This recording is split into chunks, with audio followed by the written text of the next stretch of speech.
Assalamualaikum warahmatullahi wabarakatuh. Selamat pagi anak-anak. Selamat berjumpa kembali dengan saya, nama Bapak Rodi, pengampu materi Ta'limul Muta'alim di kelas 9 ini pada semester 1. Belum kita mulai, kita absen dulu melalui link yang sudah disebar di grup masing-masing. Kemudian sebelum kita mempelajari pelajaran ini, ada beberapa tujuan daripada pembelajaran yang akan kita lakukan pada pagi hari ini, yaitu pasal 11. Kita bahas tentang sikap qira'i pada masa belajar.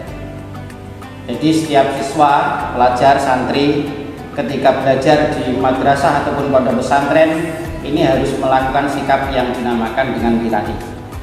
Tujuan kita mempelajari pasal 11 ini adalah yang pertama, mempelajari tentang definisi atau pengertian warok atau wira'i. Jadi wira'i itu apa? Itu tujuan yang pertama. Yang kedua adalah mengetahui akibat jika tidak melakukan sikap wira'i pada waktu belajar. Jadi ketika santri atau pelajar yang tidak melakukan sikap wira'i pada waktu belajarnya, nanti akan mempunyai efek atau dampak negatif yang akan diterima. Yang ketiga adalah untuk mengetahui manfaat daripada sikap qira'i. Yang terakhir adalah mengetahui hal-hal yang termasuk dari sikap qira'i.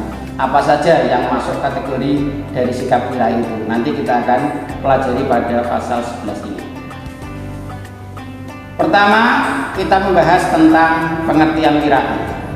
Kata qira'i menurut bahasa itu berarti al-ihtiyat atau hati-hati, atau al-ihtiros, menjaga. Kemudian untuk menurut istilah, sedangkan qira'i menurut istilah adalah bersikap dan berlaku hati-hati terhadap hal-hal yang makruh ataupun hal-hal yang syubhat. Jadi hal-hal yang makruh ataupun syubhat bahkan haram ini harus kita hindari. Itu yang dinamakan qira'i menurut istilah. Yang kedua adalah akibat pelajar atau santri yang tidak melakukan sikap qira'i. Jadi ketika anak-anak kalian semua ini dalam masa belajar tidak melakukan sikap qira'i, maka akan diancam oleh sabda Nabi an Rasulillah sallallahu alaihi wasallam annahu qala man lam yatawarra fi ta'allumihi ibtalaqullahu bi ahadi salasati asya imma ayyumitahu fi syababihi aw yuqi'ahu fi rosatihi aw yabtaliyahu bi khidmati sultan. Yang artinya adalah barang siapa yang ketika belajar tidak melakukan sikap qira'i, maka akan diuji oleh Allah dengan salah satu 3 ujian. Yang pertama adalah meninggal dunia pada waktu masih belajar. Yang kedua adalah diletakkan di desa-desa yang penduduknya mayoritas orang-orang bodoh. Yang ketiga adalah diuji oleh Allah untuk melayani pejabat. Jadi ini adalah salah satu ujian bagi santri ataupun pelajar yang tidak melakukan sikap qira'i. Berikutnya adalah manfaat daripada qira'i. Yang pertama adalah ilmu yang bermanfaat. Itu yang kita harapkan, bahwa termasuk salah satu amal jariyah manusia ketika sudah meninggal adalah ilmu yang bermanfaat. Idza mata ibnu adam inqata amaluhu illa min salasin shadaqatin jariyatin au ilmin yuntafa'u bihi aw waladin shalihin yad'ulah. Jadi ketika kalian semua para santri ataupun pelajar melakukan sikap qira'i, maka yang pertama adalah mendapatkan ilmu yang bermanfaat. Yang kedua adalah belajar mudah. Belajar mudah. Ketika menerima pelajaran, mudah menyerap dan mempelajarinya. Yang ketiga adalah faedahnya banyak. Berbeda dengan orang yang tidak qira'i. Jadi manfaat qira'i ada 3. Yang pertama ilmu bermanfaat, yang kedua belajar mudah, yang ketiga faedahnya banyak. Yang keempat adalah cara melakukan qira'i. Sikap-sikap atau hal-hal yang termasuk qira'i. Yang pertama adalah menghindari banyak makan. Perlu diketahui bahwa banyak makan ini mengandung efek yang negatif, bisa ngantuk, akhirnya belajar akan berkurang. Yang kedua, termasuk sikap kirai adalah menghindari banyak tidur. Karena tidur itu harus dibatasi, tidak boleh terlalu banyak dan juga tidak boleh terlalu sedikit. Ada batas-batas untuk tidur setiap seseorang. Untuk anak-anak muda itu maksimal 8 jam, tidak boleh lebih. Kalau masih kecil banyak tidur, mulai dari bayi kemudian menginjak agak dewasa, kemudian semakin tua ini tidurnya akan semakin berkurang. Maka kebanyakan tidur akan mengakibatkan dampak yang sangat-sangat negatif. Yang ketiga termasuk sikap kirai adalah menghindari banyak bicara yang tidak bermanfaat. Jadi boleh bicara tapi bermanfaat. Sebagaimana sabda Nabi, "Man kana yu'minu billahi wal yawmil akhir falyaqul khairan aw liyasmut." Barang siapa yang beriman kepada Nabi, maka bicaralah yang baik atau diam. Karena banyak bicara ini secara otomatis akan mengurangi umur dan menyia-nyiakan waktu.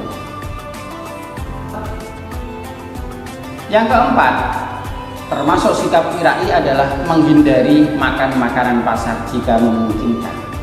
Karena makan makanan pasar ini ada beberapa efek negatif. Yang pertama adalah karena di tempat tersebut kurang terjaga kebersihannya, baik dari sisi najis ataupun kotor. Jadi di dalam pasar itu banyak sekali najis atau kotor. Yang kedua adalah jauh dari ingat Allah dan dekat pada kelalaian. Dan yang alasan yang ketiga kenapa kita tidak boleh makan makanan pasar adalah karena di dalam pasar tersebut banyak orang miskin atau orang fakir yang melihat makanan tersebut tetapi dia tidak mampu membelinya, maka hatinya tersakiti. Sehingga ketika ada makanan yang sudah ketika ada makanan yang diinginkan oleh orang fakir tapi dia tidak mampu membelinya, maka makanan tersebut akan berkah hilang berkahnya akan menjadi hilang. Yang kelima, termasuk sikap warok adalah menghindari perusak, menghindari maksiat dan pengangguran. Karena sifat tersebut ini akan bisa menular kepada kita semua. Yang keenam, termasuk sikap warok adalah menghadap arah kiblat ketika belajar. Jadi kalian semua, para santri, para siswa dan siswi, ketika belajar usahakan menghadap kiblat, karena kiblat merupakan Allah yang paling mulia, kecuali dalam keadaan darurat, seperti ketika di dalam kelas kemudian posisi bangku ini menghadap ke selatan, ya tidak apa-apa. Yang ketujuh, termasuk sikap warok adalah meminta doa ulama ahli kebaikan. Jadi kita sering sowan kepada kiai-kiai, alim ulama.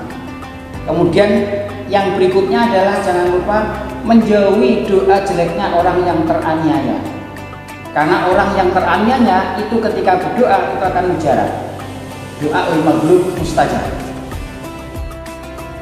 Kesimpulannya, yang pertama, pelajar ataupun santri hendaknya tidak mengabaikan adab kesopanan dan amal-amal baik walaupun sekecil apapun. Karena dari hal-hal kecil ini bisa menjadi hal-hal yang besar. Hal yang besar dimulai dari hal-hal yang kecil. Yang kedua, pelajar ataupun santri kalian semua ini hendaknya melakukan sikap warok pada masa belajar.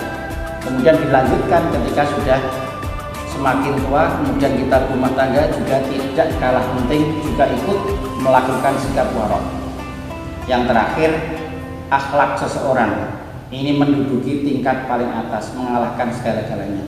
Karena Nabi Muhammad SAW itu diutus di muka bumi ini untuk menyempurnakan akhlak manusia. Innama bu'istu liyutammima makarimal akhlak. Sekian yang dapat kami sampaikan. Sampai jumpa pada bagian yang berikutnya. Akhirul kalam. Wassalamualaikum warahmatullahi wabarakatuh.